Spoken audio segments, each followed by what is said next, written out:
All right, guys, welcome to another episode of the Hustle and Flow podcast. I'm Les the Flow, And I'm Shaun the Hustle. and today we're filming on site.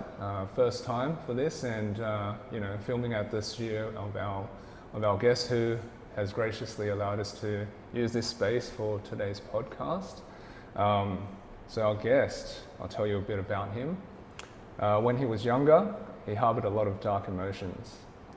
He was a shy and worried kid, and as he grew older, he started to develop deeper feelings of anger and guilt. And before he knew it, he was an adult full of resentment and insecurities. The world became a hunting ground for him to find happiness, love, and validation.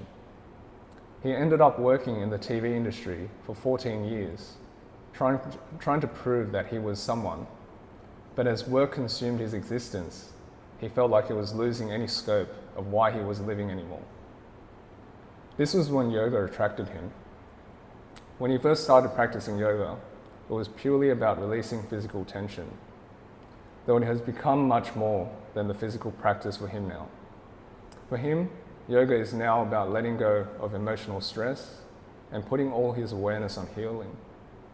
It is about finding the yogic state of calm, peace, kindness, and self-love. Yoga changed his life.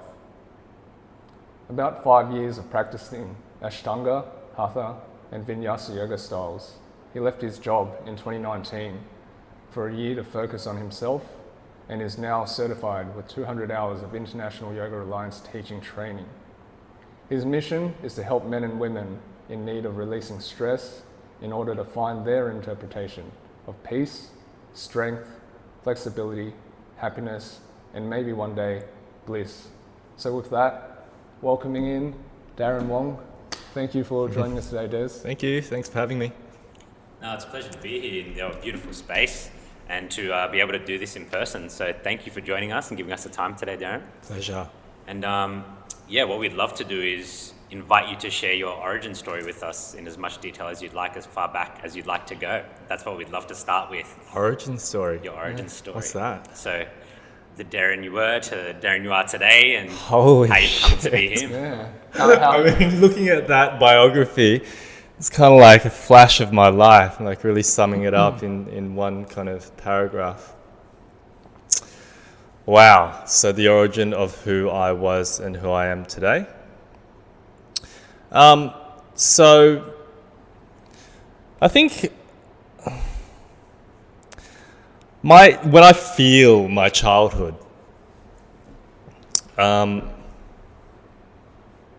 my childhood feels unsteady.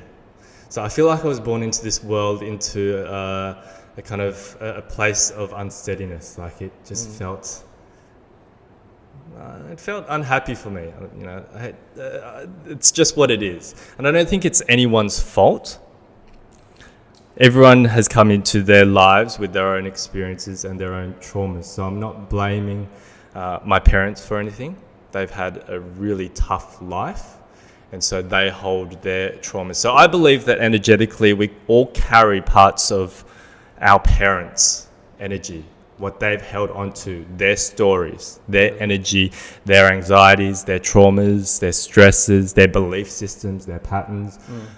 I believe that's carried on into the next generation. So I'm just I was trying to think about this the other day, your earliest memory. Yeah. What was your earliest memory? It's funny because someone asked me that recently as well. Yeah. My earliest memory is from when I was 3 years old, and it was with my great auntie sorting fennel seeds. So I remember it distinctly, and I remember exactly like you sit on the couch at home because my great auntie lived with us. Yeah. And she was like my mum too. Yeah. And she used to sort fennel seeds, and for when she cooked in this silver dish. We used to sit on the couch, and she used to let me sort some. So like you'd sort out the stuff that you didn't want from the pack, Yeah. like any Yeah. impurity and stuff. And that's my earliest memory. And then with that, I also remember also when I was 3, I used to watch Sesame Street, and I used to run into her room and ask her if it was 3 o'clock yet. And she had this little silver clock, and I knew what 3 o'clock was. I knew that if the hand went like this and like that, it was Sesame Street time. Cute. So I'd always be like, is it 3? Go and ask her, run in, look at the clock. So yeah, they're my earliest memories. And so what was the feeling that you, like, with that memory, what kind of feeling do you love. have? Like, it was the best. It was the best. Wow. Like, she's one of the most important people in my life. Like, shaped me, nurtured me. I would say the most selfless person I've known. Yeah. She just, she left school when she was like 12 or 13 to take care of her mother and her auntie, who, had their own ailments.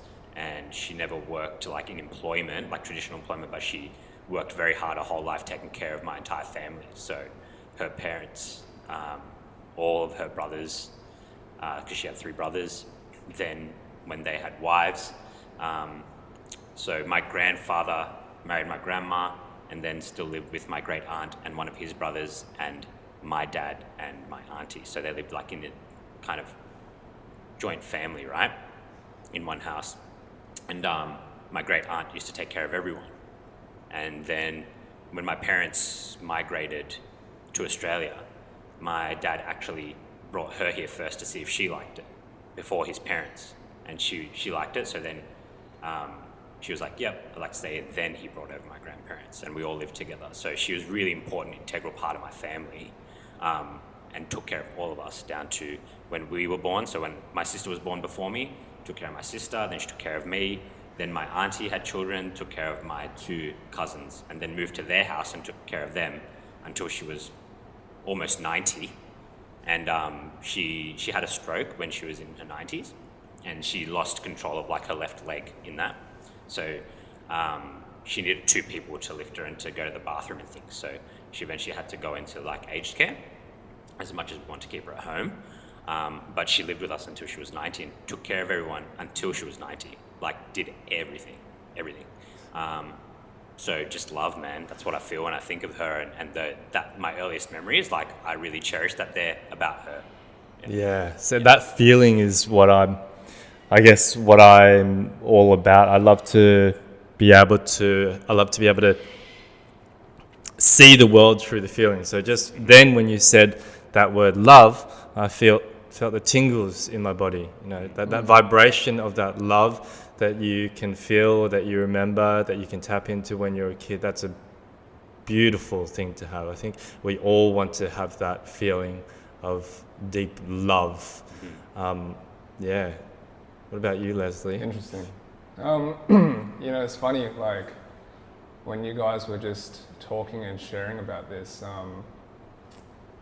and we were talking about this off camera before, in terms of like some of my personal struggles that I've been working to overcome, and I think it's sort of stemmed and it sort of talks to that similar issue or problem that I felt. And when you were trying to describe your childhood, I felt something there, something akin to what I felt as a kid. That resonated with what I was talking about. Do you think it's an Asian thing? Look, it possibly is, because the way that I sort of describe it a little bit, right? Because like when I was growing up, I felt like a fish out of water, just because I grew up, in neighborhoods where there was a predominant Caucasian demographic, and I just felt the need to fit in for some reason, and I didn't ever feel like I fit in, there was this lack of or want of validation, and I wasn't getting it. And I think that sort of was the foundations for this anxious energy that I carried for many years of my life. So when you ask me that question, what's my earliest memory, I can't really pinpoint anything, because I've told this story before on the podcast or said similar things in that, a lot of my formative years, although I do remember bits and pieces of it, there's nothing that is vibrant. There's nothing that is that stands out to the level of detail, like the story that, you described, Shaun. Nothing like that at all. And I was trying to think of these, as you were talking, trying to think of the memories that may have come first in my childhood, but I can't. I don't know which one comes first. And I think that the moment change in my awareness of this came to be when I became more aware of myself, you know, and my situation, just being more aware of everything, of being like consciously being aware, you know, not just flitting through life and skimming over the surface and just existing and sort of just picking up memories along the way. And they may or may not have been very accurate, you know, when I look back, you know, who knows? I can't say for sure that they happen exactly as I remember them, because my level of awareness back then probably wasn't there, just because I was probably focusing on something else, you know? Well, yeah, I feel like if we are in some kind of state of disharmony or a state of stress, especially as a kid, we're not really present in that moment. We have lots of layers of things that are fluctuating our mind. You know, if we have, say, parents who are really angry and fighting all the time, and putting the kid in a state of stress, that kid is like not necessarily really present with that moment or necessarily present in life. They're just worried about, you know, feeling loved. Yeah, for sure. And I think, look, that, like you were saying before, what we inherit, what we inherit from our parents, and then, you know, what they have inherited from their parents and so on and so forth, like that lineage of whatever trauma, stress that carries through the generations, right? Like, like my parents were, they were loving parents, but at the same time, they worked very hard to make sure that we, my brother and I, had a more comfortable existence than they did, right? Big time. You know, I think that was the atypical immigrant story, you know, and my parents sort of lived that. They came with like, you know, $100 in their pocket, you know, from Hong Kong, and they just came over for a chance to have a better existence for their children, you know, who they started a family here for my brother and I, and yeah, like it was stressful. Like I remember that they were working a lot. They're working a lot, so they weren't around a lot, you know. So I think that sort of plays into a little bit of this lack of, you know, at least physical love and attention when that you really need as a child, you know. Yeah, I've thought about this a lot, and I think it comes down to a belief system which will shape the reality around us. So I have no doubt that my parents had a huge amount of love for me and wanted the best for me and wanted me to grow up in their eyes as successful and happy. But in a paradigm where success and happiness comes from career, business, reputation, being a, inverted commas, good person in the eyes of society. When we work in that reality, then that's what we believe. So if they believe that, you know, pushing a kid to get into a good career so that they can make lots of money, so that they can be financially free, so they didn't have to endure the sufferings that they did, then that is their version of love. Yep. Which is one vibration in itself. And I believe in those times back then, we didn't have the knowledge of understanding our emotions and how our emotions affect the way that we feel. For sure. At the end of the day, I feel like the sense of love that one gets, a deep sense of fulfillment, a deep sense of love, will never come from striving and achieving these things. Is what I've learnt. Well, this is in my experience. You know? Yeah. I because that was the validation, because that was their reality paradigm of what love is, I spent those entire years trying to earn my love through working hard, doing a grade, straight A student at school. I duxed every year until I was in year 12, and then I didn't get the dux. The most integral year. And then, going to uni, getting good grades at uni, getting a good job in TV, earning, whatever. My parents were proud in that aspect, but why did I still never feel loved or a warm, fuzzy feeling, or that I was ever good enough? Yeah. Oh, shit. So this leads to, I think for me, my story, the root cause of not feeling loved emotionally, and which has caused me the hugest amount of stress, is my sexuality.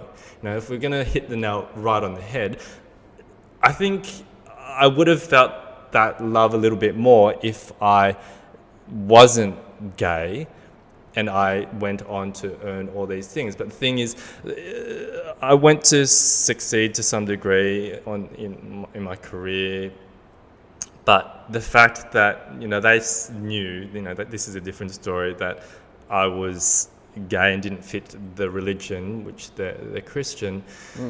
I had always felt not good enough. I'd always felt guilt. I'd always felt shamed. I held on to that for a huge amount of my life. I never felt like I was worthy or lovable. I felt like I was a sinner.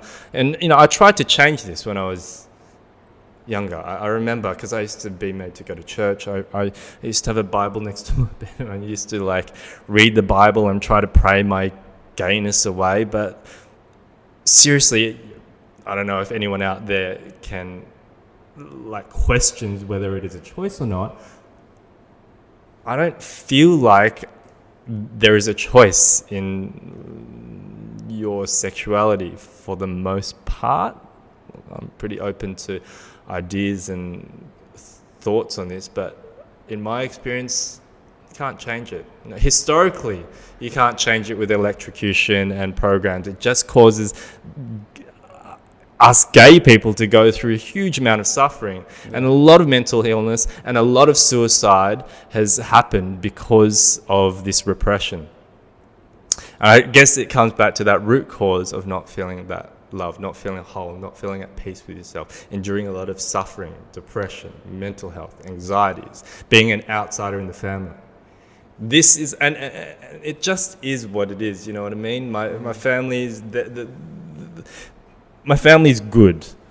They've worked hard. They've just wanted me to have a good life. But me, by nature, who I am, does not fit in with their paradigm of what they believe will bring happiness to a person.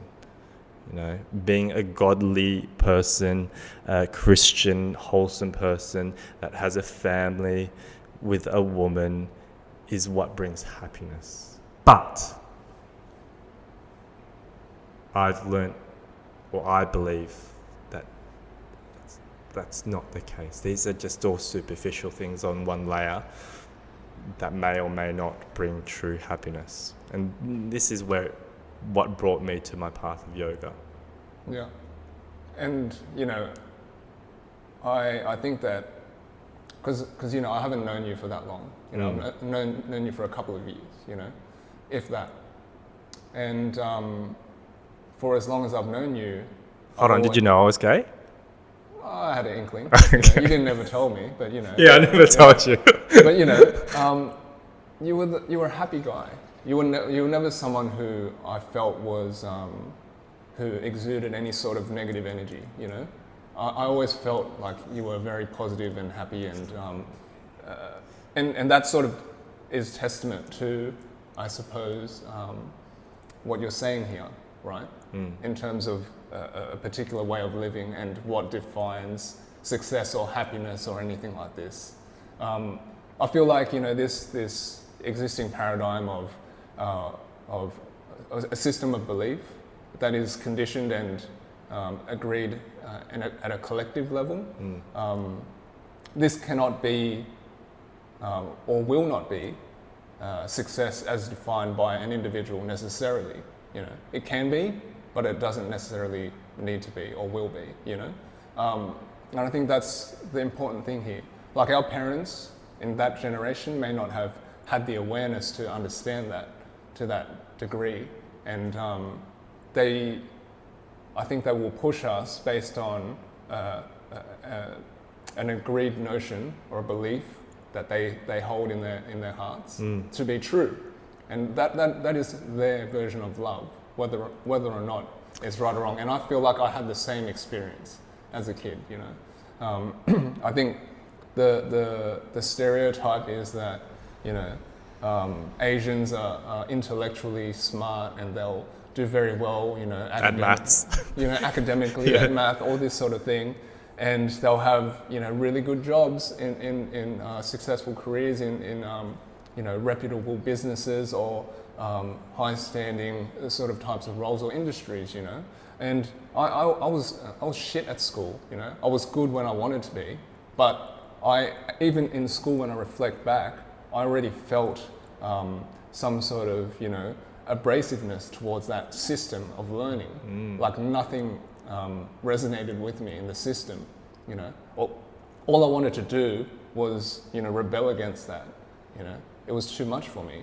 But I always thought back then that I was just dumb, you know, because I didn't, you know, meet that pass-fail criteria, you know, that very dualistic way of thinking.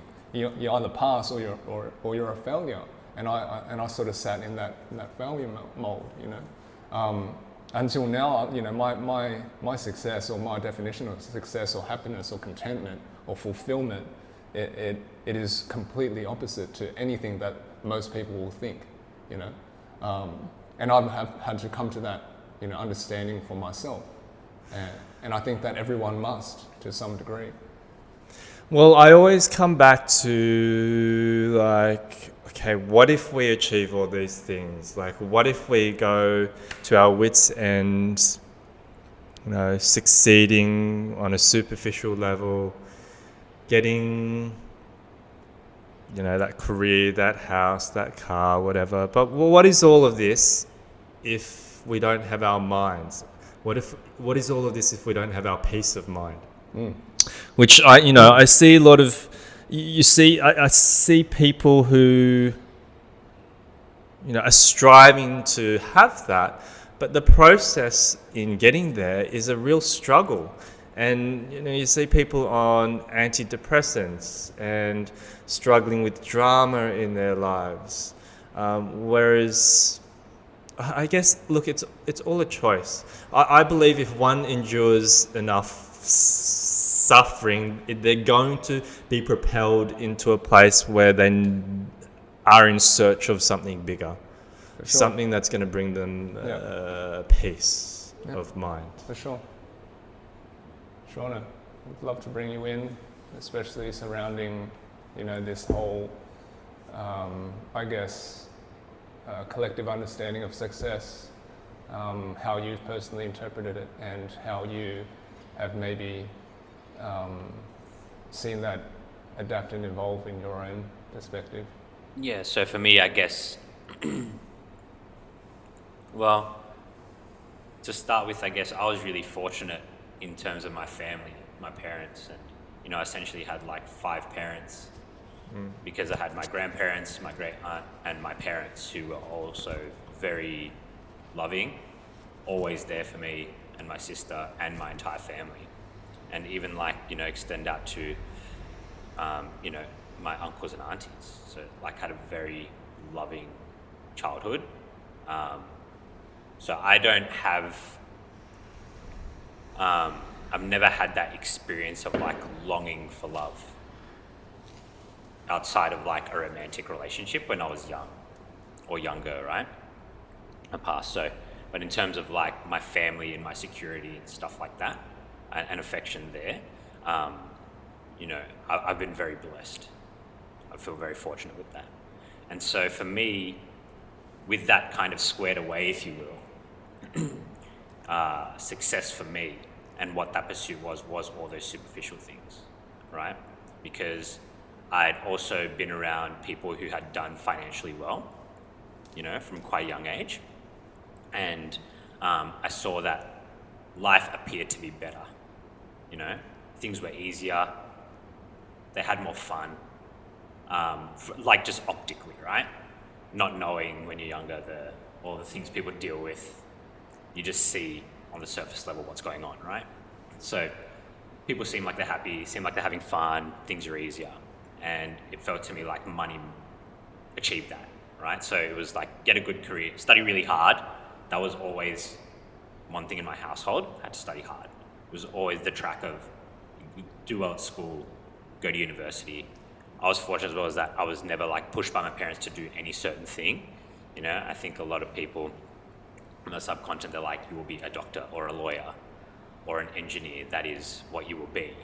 I remember being like quite young, you know, and I loved my dad and really respected him from when I was really young. And I saw how hard he worked, and he was an engineer, right? He was a computer hardware engineer. And so when I was a kid, I was like, well, I want to be an engineer because I want to be like my dad, right? I didn't realize like, because I want to be like my dad, but I was like, I'll be an engineer. And then I remember it coming up one day. It was like, what do you want to do when you're older? And I told my dad, and I was like, well, I'd like to be an engineer. And he was like, son, there's a lot better ways to make money than to be an engineer, you know? And for him, it was his way of telling me like, you can pursue other things, like, and you might be happier doing that because of his experience. So my dad spent a long, long time working more overtime than regular hours, like for decades. He worked super hard to do everything to support our family and to, you know, give us a really good life. And my mum too. So I saw hard work from a young age, and I saw that brought success too. So I was like, hard work, be financially set. And if you study hard and you do really well, you can get those jobs which give you those things. So that was how I viewed success for a long time. And I was striving for that. And I did that, you know, like in my corporate career, I made good money. You know, I got good grades, I did university, I graduated, I got a graduate role in a good company, I made good money. But then I didn't feel happy. And it was because, you know, we've talked about this, like Les and I, but it was this script that I had, this subconscious script that I had that I was running to. But it's someone else's script. It's not my script, right? And then I had to stop and I'm like, well, what do I want my script to be, right? Because I also realized that for the longest time, I was just a people pleaser, right? That's just how I was throughout life, and especially in my career. Like my corporate career was, I have to do really well and appear a certain way and appease these people, and then I'll get what I want. And I never got what I wanted, right? Like I never felt at peace. I didn't have peace of mind, right? And then, so I was like, well, this is my script. I didn't write it. So what do I want? And so for me, success now is really about achieving your heart's innermost desire, whatever that is. And I'm still searching for that, right? I still do place quite a lot of gravity on financial success, only because even being older and the experiences that I've had, things are easier when you have more money, right? That's my experience. And also through different experiences that I've had, you know, difficulties that have been endured by those around me, really close to me, that money has helped, right? And for me, it's not a have one or the other. And that's what's really, for me, I think is different. I think a lot of times people think they can have one or the other. It's like you'll be financially successful and you're going to struggle like shit and grind yourself into the dirt, and you'll have money, but you're probably going to be unhappy. Whereas I don't see it that way.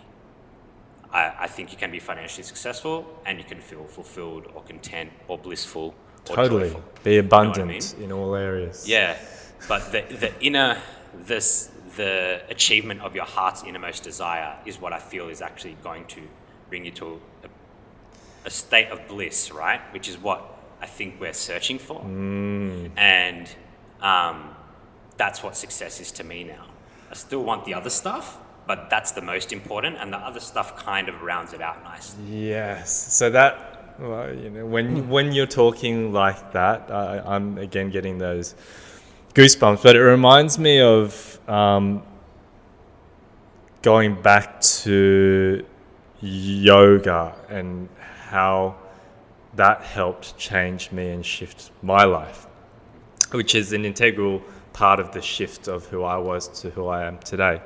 And so, talking about bliss, I'll talk about the first time I experienced it. Was, I was working full time in TV, and that's when I just started yoga to, just release the physical tension in my body. And I was doing this at Virgin Active in Moore Park, and I was living in Zetland across the road. So I'd go into this kind of habit of going to yoga 3, 4, 5 times a week after work. When I was not shooting it away, I would just be having a consistent lifestyle. The yoga is what kept me sane. So this one time I went to yoga, and yoga always felt good and amazing afterwards. It's just, you learn to use your breath to tame your nervous system, to calm your thoughts, so you can confront quite strong yoga postures. You sweat it out, your body feels open, you have more of a sense of a freedom, not only in the body, like your body feels more open and flexible, your mind feels just a lot more calm. It's like the stresses of the day have gone behind. But this one particular time, I had my yoga session after work, and then I went into the showers. And I always had it because it got sweaty. I'd always just have a shower after yoga. I went into the showers and I just had my normal shower. And then I was just there enjoying the shower. It felt really fucking good, and it was hot. And then all of a sudden, everything started to just slow right down, as if it was in slow motion. And I could see, I felt the hot water on my body. It just felt so good in the moment. I wasn't thinking of anything else. I was just enjoying that moment for what it was. And then I'd be looking at the wall, and I could see all the droplets of water in slow motion. And I was just like kind of frozen in time, and everything was feeling really good. I was feeling warm. And it was that sensation of everything's okay. Everything's just good. All is well. It's kind of like a moment of, it was bliss. It's like in that moment, in that one moment, all the sufferings, all the worries, all the mental anxieties had lifted, because you're not thinking about anything else. When you're truly, I feel like, tapped into learning to tap into each now present moment and focusing on the good feeling in each present moment, and the breath is calm and everything's calm, I feel like that's when we can tap into somewhat of a blissful state. That was the first time that I felt that, and that is the feeling that keeps drawing me back, and that is the feeling where I keep learning about myself in yoga, and that is the feeling which helps me to find wisdom in yoga. That blissful feeling when everything is okay, when everything's still, you're tapped into your heart center, you're present, then you can gain wisdom to understand exactly what is going on. You can see a little bit more the world for what it is. You can see reality. You can observe and have scope over your own life. And then you make wise and conscious decisions on what path to choose, what to let go of, what to keep focusing on. And so I guess that was a pivotal point in my journey that kind of led me to want to leave my career and pursue this kind of avenue. So how did that develop for you? What was that transition like? Well, I knew I wasn't going to live the rest of my life working in TV. I worked in reality TV, and it's a lot of hard work, kind of long hours, intense, high stress, dealing with people's emotions, being a bit of an asshole, all that stuff didn't resonate with me anymore. Like, I think my soul was shifting. And so I had to make a plan. My exit plan was I'm going to work for a year. I saved up as much money as I could, and then not work for a year. So that's what I did. I worked for the year, saved up as much money as I could. Then I ended up moving back to near my parents, and I just didn't work for a year. And I just did nothing, really. I don't even remember, like, I literally did nothing. And people were like, are you going to go on holidays? I'm like, no, I'm just going to do nothing. Just sit and do nothing and figure out what I want to do. And in that time, I decided, okay, I think yoga is my passion. I should do something with yoga. Maybe I'll become a teacher. I wasn't even a teacher back then. And then that space above the acupuncture clinic across the road, I went and got acupuncture one day because I had a sore back, and the lady there, Rachel, she offered me a really tiny space at the top of the acupuncture studio to do yoga. I don't think I was even a teacher then. And then I was just like, sure, like these are signs maybe. And I'm like, I better get my teacher training. so I got my teacher training and then opened up a little studio. So that was my transition. Okay. It's really interesting. So when you said you decided you weren't going to do anything for a year, like when I think about that, I'm like, so many things fly through my mind. Like what? What would you do? You know, and that's the difference. It's like you said to yourself, I'm not going to do anything for a year. Whereas for me, I'm like, if I'm not going to do anything for a year, what am I going to do? And it's like the absolute polarity of that. Okay, let's get this. I mean? Let's get this straight. I didn't not do anything. I did a lot. I instead of external stuff, I did internal stuff. I dived deep for. But that's for not nothing. That's not nothing. Right. That's what I mean. So when you say it, that's why I'm like, that's why I'm interested by it. I'm curious, like when you say nothing, what was nothing to you? Like, was it the nothingness of work? So there was a nothingness in the eyes of most people in society. So, you know, my day would be, I always love going to the gym and doing my yoga. So I'll do gym and yoga, and then I'll, just sit and eat and do little things to develop my healing and to shift and to kind of like move forward with where I wanted to personally develop. So I knew I had lots of anger and resentment towards, my family, and still had lots of stuff to deal with in regards to my own sexuality and understanding my own self-worth. So a part of that doing nothing would be like, I went and got all these photos of my mum, my dad, their parents, my grandmother, my grandfather, who I never met. Really cool old school photos and black and white ones. And I just kind of created like a thing on the wall, like frames of all of them.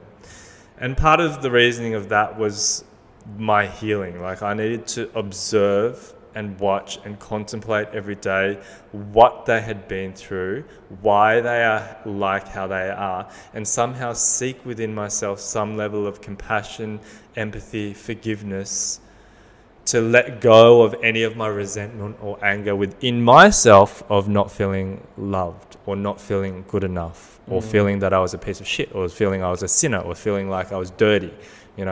I had to, they weren't necessarily going to change. I had to change myself if I had to remove some of this dense energy that was sitting within my soul. It didn't come out like to most people. Like people would see me and I'm like a kind, positive person. It's because I eat up all that stuff inside and I let it sit, which is, and I believe it manifests as physical tension, tightness in the body, our emotions. Sure. Or eventually, if we hold on to them for long enough and if they're toxic enough, they turn into illnesses or disease. 100%. That's why I love yoga so much. For me, it's healing. You release the physical, you release the tension in the body, but you also have to work at releasing that stuff from the mind. Yeah. It's not just a physical practice. So, that is kind of me doing nothing, creating like arts and crafts with my family's photos and chucking them on the wall and sitting there and contemplating and trying to let go. But so with that, right, To me, it sounds like you did a lot of things that people wish they gave the time to do. I wish everyone would take Right. more time to do this kind of stuff. Let's just talk about that for a second, right? And I think that's probably one of the and I'm speaking from personal experience as well, right? For me, that process has always been aided by space of some sort, right? Whether that's physical space, whether it's mental space, whether it's spiritual space, anything. That's why finding space is so, vast and infinite for me, and it means so much to me, and it tells the story of my own personal journey of healing.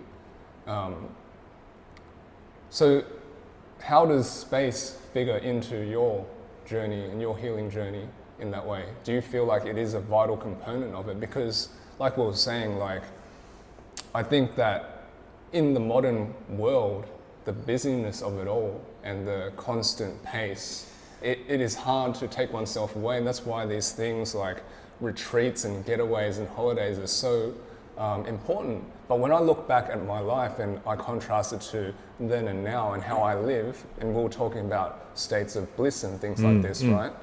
I feel like I have created a life now over years and years and years and years of healing, right? Where I have created a life of space, where bliss is whenever I want to get it, And obviously the degree is different, depending on the day, it always will be, but I feel like it's always at arm's reach for me, But that is something that I've consciously wanted to create for myself. That's amazing. So I want to get your take on it in terms of your experience, and do you feel like that's vital in it? Yeah, I mean, as with all things, as with all words and definitions and concepts, it's one perspective and it's a reality, and it all works. There is truth in everything, but in my world, space is. I use the term space a lot when I teach in yoga. Create that space in the lower back, which means, a lot of people who don't practice yoga might be like, what the hell does that mean? It just means when you breathe into your lower back and you release from your consciousness, your awareness, your mind, any tension that's stored there, when the tension is released, it unblocks. When it unblocks, the space opens up. You're creating space there by opening up, by releasing the tension. So on a physical level, yes, within our own personal bodies, creating space is a massive part of my life. To have that feeling of a physical body where you feel free connects to our internal state, our feeling. At the same time, if we go one step deeper beyond the physical body and look at the mind, mental clutter is, I think, a lot of is huge in society. We're confronted with our screen time, and I see the rate at which people fucking flick through TikTok and Instagram. It does my head in if I see people play, press, play, don't finish that video, play, press, flick. What is that doing to our brains, our brainwaves, our pineal glands? What is that doing to us? So I feel like that clutter that's accumulating, all these messages that are programmed into us from media, from our screens, from ideas, from beliefs, from expectations, all of this starts to accumulate as mental clutter, which creates cloudiness in the mind and a lot of stuff. And when there's a lot of stuff there in the mind, it's not spacious, it's cluttered. And that's when we encounter, I believe, a lot of mental health issues. When people accumulate too much of that energy, too much of that information in the mind, we become overwhelmed. And then the body, the brain, it all starts to stress out. And then the body tries to tell us something needs to change by manifesting itself in anxiety or depression or high stress. It might manifest mentally or it might manifest physically. I'm not sure, but when we don't have space in the mind, this is when our emotions come to light as well. Anger, Yeah. resentment, bitterness, drama. I feel like when we have a lot of clutter in the mind, we create drama, and drama gets drawn to us as well. So that's space on the mental level. I feel like when we can clear out all that space on the mental level and the emotional level, then that paves a way for us to be able to open up to the spiritual, to the divine. That's where we find that blissfulness. Absolutely. Yeah. So yes, Sure. space, Yeah. massive. How about you, Shaun? I think that, and I think I've personally witnessed it in you in the last 18 months or so, what's your experience been with that, and how has that altered, I guess, your perspective on life, really? So I think the biggest shift to me, or for me, has been to give myself time to do things and taking the time. So like space for me is very much about taking the time. When, when you say finding space, these days, that's what comes to mind for me, right? And I was someone who, and it's funny, you were talking about the scrolling thing, right? That's how I used to scroll my phone. And I don't know why I had this moment once, would have been, I reckon near the end of last year, so not that long, right? Maybe 6 months or so, where I was like, why do you think, so I was reading a caption on Instagram, and then I was like, oh, too long, next one. Oh, too long, next one. And I'm like, too long for what? Like, I just had this moment in my own mind. I was like, wait a minute, why aren't you finishing this? Right? Like, what's so important that you have to get to the next one? Because you're going to another one. And Looking for something better? I must have been, right? But I was like, hey, why don't you just read the whole thing? So I did that. And then I was like, oh. And then for a while after that, I was like, when I'm come across something to read, so like it would be the same if I came across an article online, right?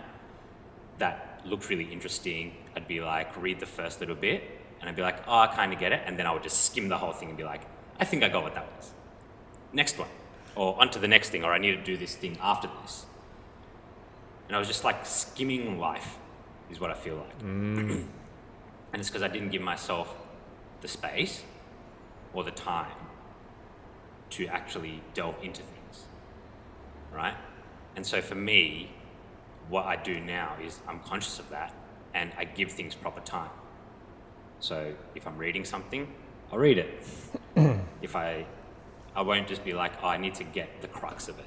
I'll be like, well, likely there's more to this. You know what I mean? It's like depth, a lot more about depth. And I think I was a lot more about breadth before. And by going deeper into things, and by giving myself the time to do that, and really allowing myself the time, because I always felt like it was this opportunity cost, just subconsciously, of if I'm doing this, I'm not doing that, right? I'm not working on this thing that I should be working on. I'm not doing this thing that I said I'd be doing. I'll just quickly do this thing, and then I'll get to that thing. But then I just keep flicking onto other shit. So there was like no depth to it. And so for me, I've been able to create that space for myself to go deep on things. And it's also then got compounded by the experience we had doing True North, right? So our program, over the 6 weeks, we did our first cohort. And what was really apparent through that process of the growth and the transformations that the people in the cohort had was they gave themselves the time to inquire within themselves about things that they'd never given themselves time to do before. And that was what I identified as the main difference of how they'd been operating to how they are now operating, or started to delve down in the process of doing the program, right? And it came up. Like so many of the guys, that's what they said to us. They're like, I've never taken the time to do it. You know, taking the time to actually think about it and write it down, because we prescribed them, you know, these exercises to do. But they had to go away between the sessions we had and really take time to do it. And we just kept reiterating, it's like, give yourself enough time to do this. You might need this much time or this much time, but you need to give yourself time. And it just reinforced for me that how important it is to give yourself the space. And for me, giving yourself the space in terms of your time and freedom from all these things you think you quote unquote should be doing to actually what you want to be doing, or things that you think can get you further down the path, or even realizing the path that you want to be on. Yeah, there's a real difference in consciousness between operating, how would you say, like a robot, like unconsciously. Yeah. You know, some of us may be just doing without being really conscious of what choices we have in life. If we were all to just stop and just be like, what is it that I actually want? Like, let's put what society thinks aside. Let's put money aside. What would make my heart flourish? What would make my soul sing? Holy shit, that was so daggy, but that's okay. What would make my soul sing? Like, if we could all operate on that level, maybe we can find a little bit more happiness in life. Maybe. I would think so. I think, look, this is the paradox for me. We avoid giving ourselves space because we feel like we don't have time. But for me, space gives time. It gives infinite time because it gives you a semblance that, you know, of presence firstly, right? Yeah. And presence, true presence, is essentially timeless. It's timeless. And what Doesn't I mean by exist. this, I came to this realization, right? Like, I've told this story a few times, I think, on the podcast, but like when I was in Japan, staying in the Zen Buddhist monastery, I think I was only there, like, this was my second or third day at the stay. And we went off, into town to get some errands. And on the way back, I had no idea what time it was.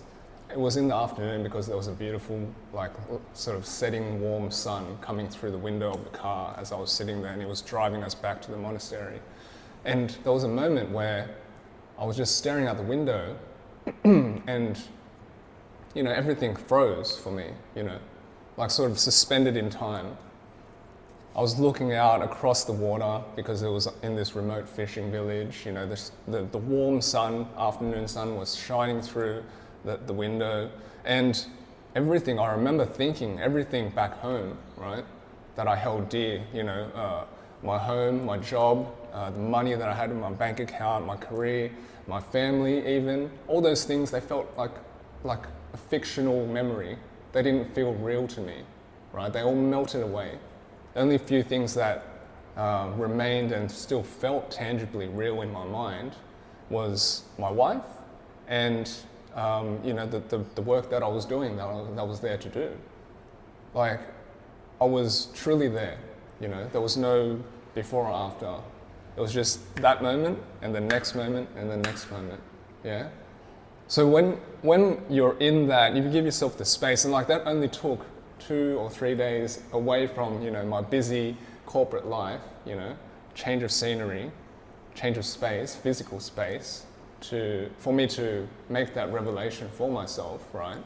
That when I'm completely present and I give myself the space physically, then eventually mentally, then spiritually, when you're present, then that's all there is. There is no past, there's no future.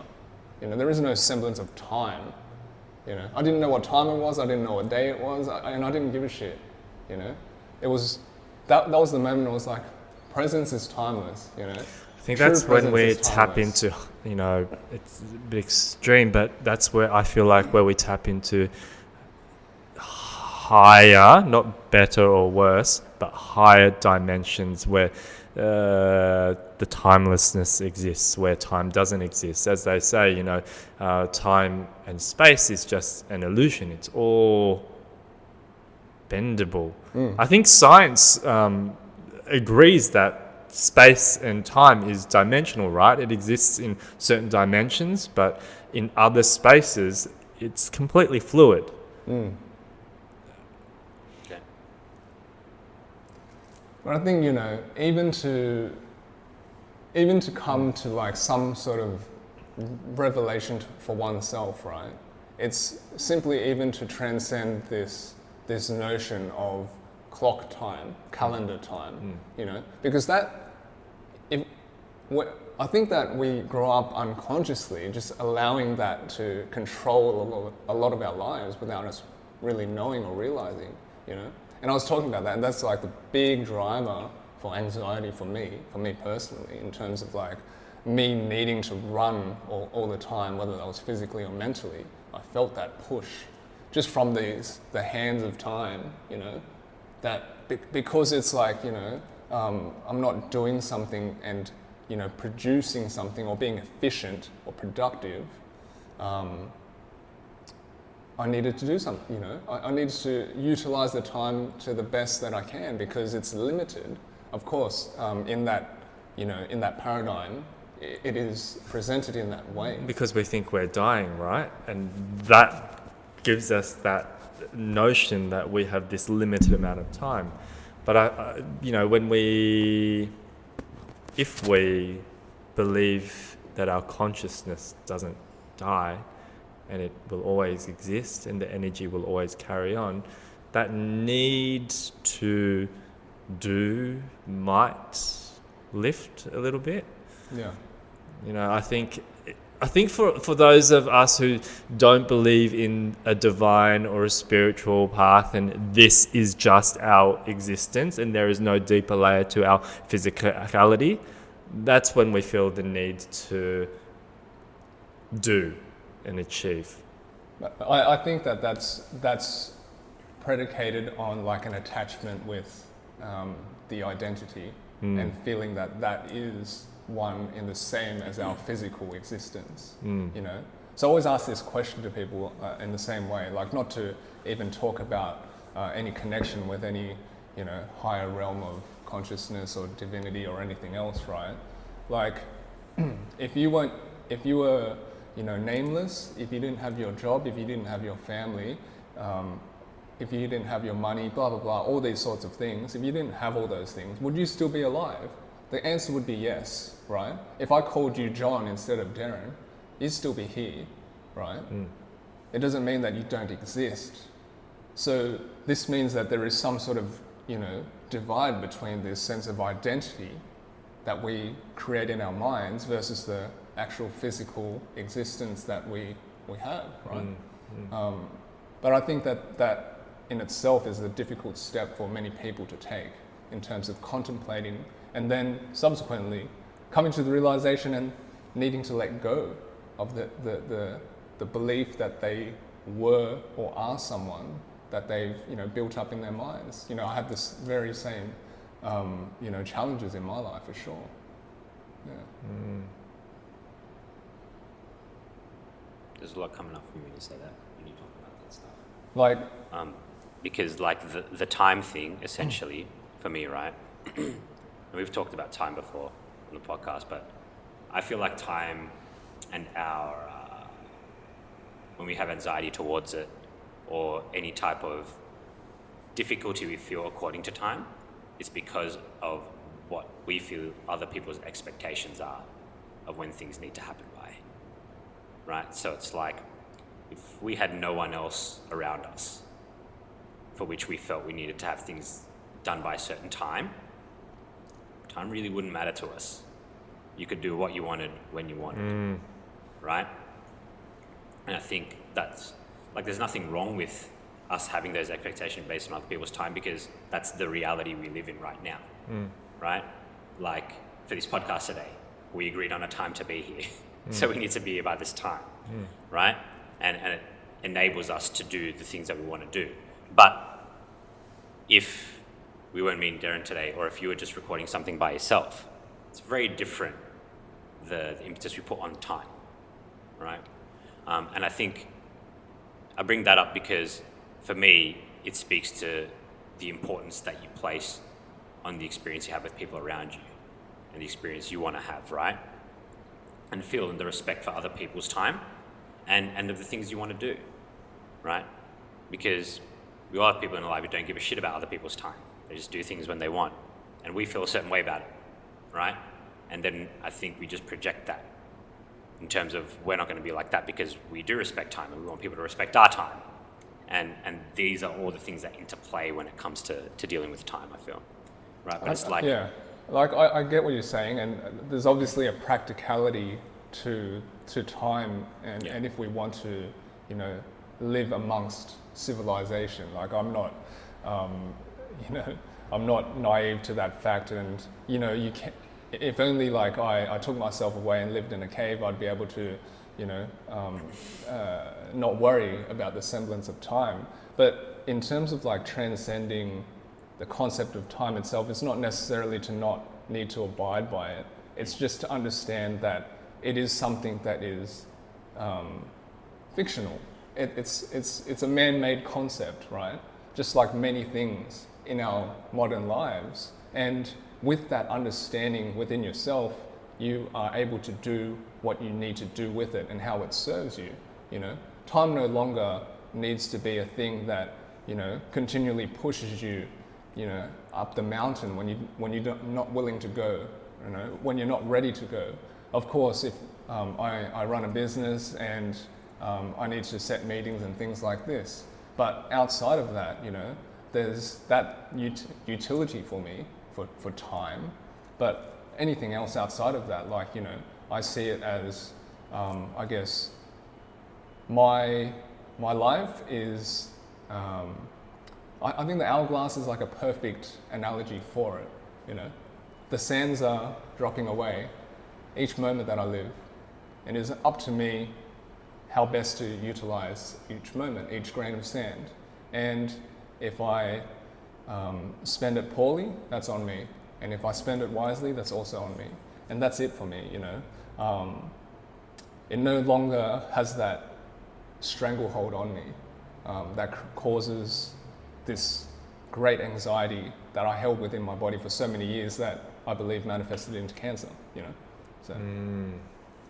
That's amazing to be able to be aware of that. It's like you kind of liberated yourself from the chains of that idea. Yeah. Which is I guess suffering on one level. That anxiousness, that anxiety, for you to be able to be consciously aware of what it is that's causing that, and if one layer of it was the sensation of time, and if you've lifted yourself out of that belief system, which it is just a belief system at the end of the day, you've broken your own illusion to pave the path one step closer towards your peacefulness, which is amazing. So I commend you for that. And which I feel like has a lot to do with your healing. Oh, absolutely. I mean, it's like on to the next one for me, I don't think that, I think that, once you realize that there are these like chains that that have shackled you down for so many years, you cannot ignore that they're there, and all you want to do is find a way to unlock them. What's the key? Yeah. That's my life right now. I love that. And I feel like in doing that, you learn more about who you are as a person, and you come closer to this semblance of what it is that, like you said, makes your soul sing.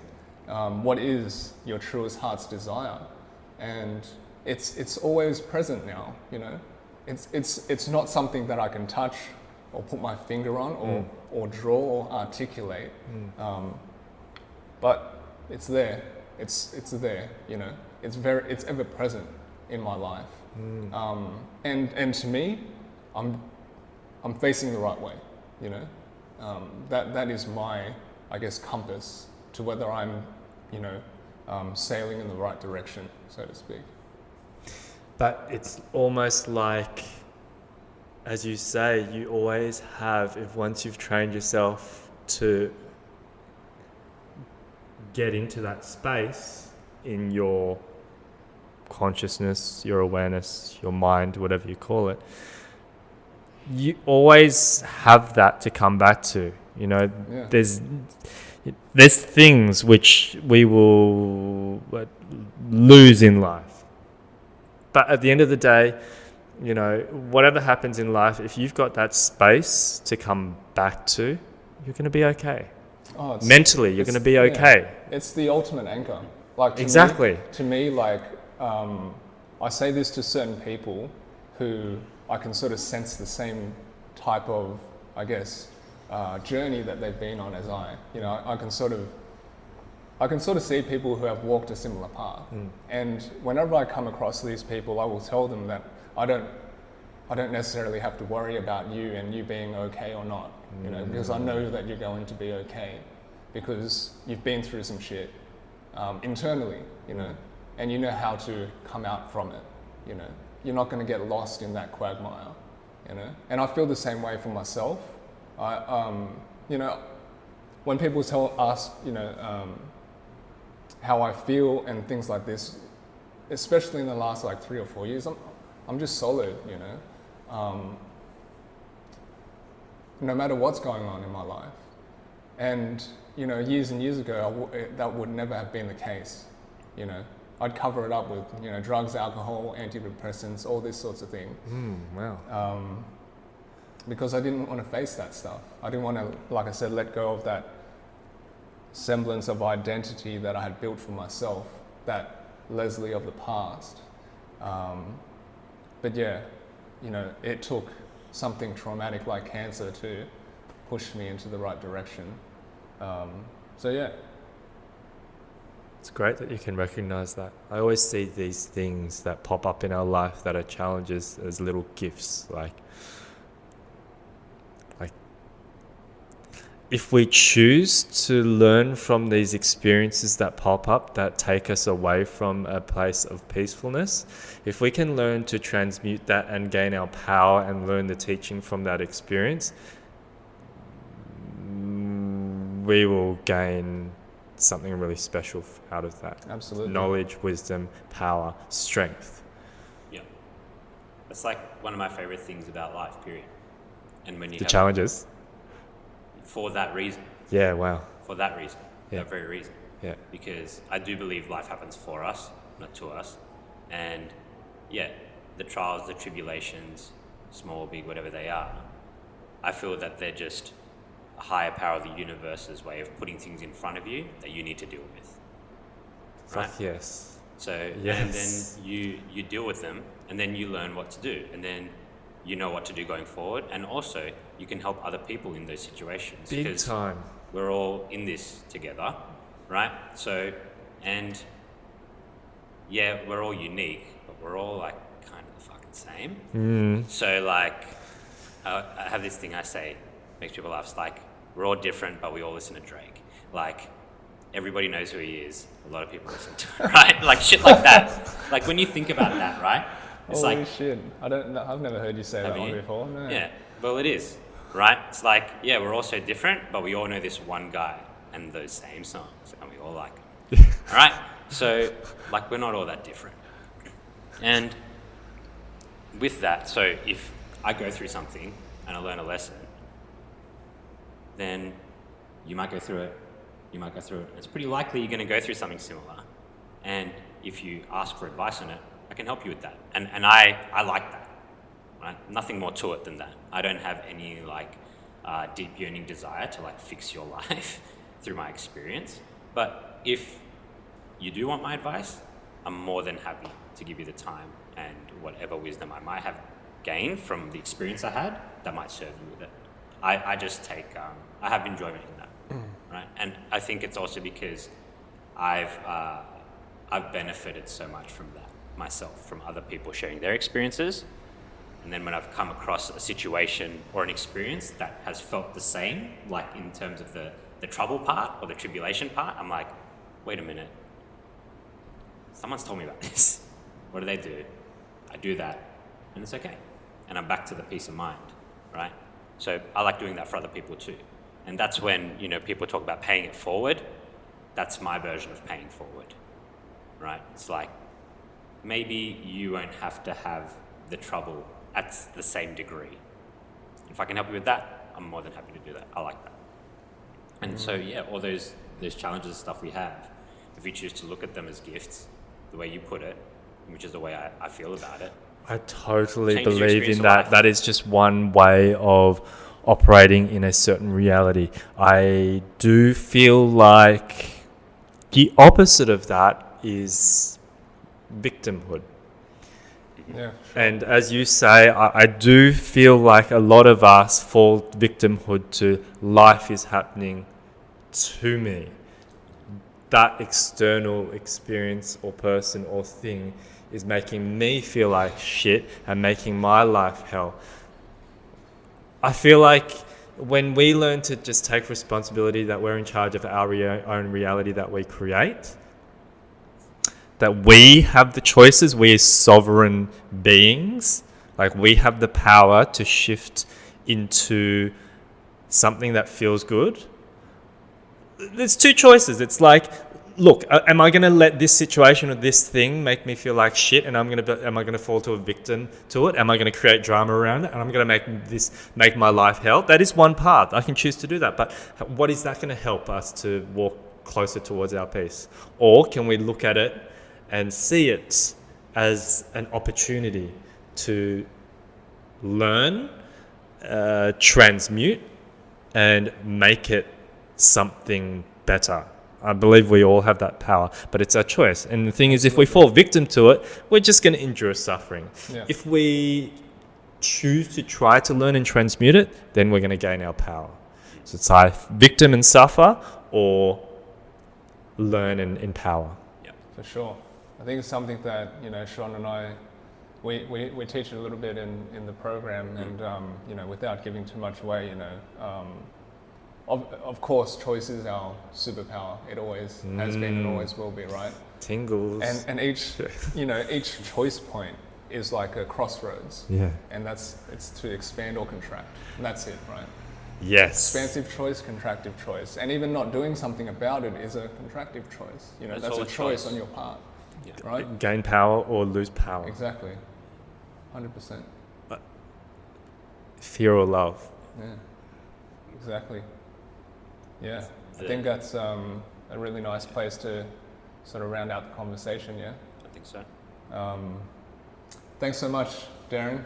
It was a beautiful conversation. Thank you. I love these conversations. Thank you so much. Yeah, no. It was a pleasure to have you. It's a pleasure to, be present in your beautiful space here. Like I've told you so many times, I love it, and it's just beautiful to be here. So yeah, thank you for that. Thank you for your wisdom. Thank you for your time. I'd love to give you the floor to share with the audience where they can find out more about what you do, who you are, all these sorts of things if they want to reach out. Yeah. Okay. So my business here is called YOGIC STATE. I'm so shit at this. YOGIC STATE. You go www.yogicstate.com.au, or Instagram is at YOGIC STATE. So YOGIC STATE, YOGIC STATE. Cool. I'll add all the links to the show notes so people can find you easily, Thank mate. you. Shaun, where can people find you? Yeah, easiest place to find me is on Instagram, Shaun_Coop, SHAUN_COOP. And people can also find out more about what we do with the program at true-north.co. Just head to that website. How about you, man? Yep, you can find me on my website, findingspace.co, and also on Facebook and Instagram, it's at findingspace.co. Yeah. And I'd just like to thank you too, Derryn, for today. I love these conversations as well. They're the best. So. Anytime, and this is the first time I've met you, right, Yeah. Shaun? Yeah. Really nice to meet you. You too, I man. like your energy. Yeah. So much. Yeah. Resonate a lot with you and what you say, so feelings mutual. So, and this space is amazing. It is. It's got a vibe and an energy to it for sure. Yeah, people say that. Yeah. And I'm sure that has a lot to do with you as well. So Thank you. Everything to do with this. Yeah. For sure. Thank you. So I would encourage people to come check you out here. Yeah, because Are you going to come? Where do you live? I live in Ryde. It's not that close. Yeah. Just come for We'll a come. special random weekend class one time. We'll do. So yeah, I'd really like to implore people to come check you out as well, other people as well. Thank you. I'd love them to feel what, we feel sitting here. It's really cool. Okay. It's really cool. So until next time, guys, if you enjoyed the conversation, took some nuggets, just share with one other person. It's how we grow the podcast. And until next time. See you guys.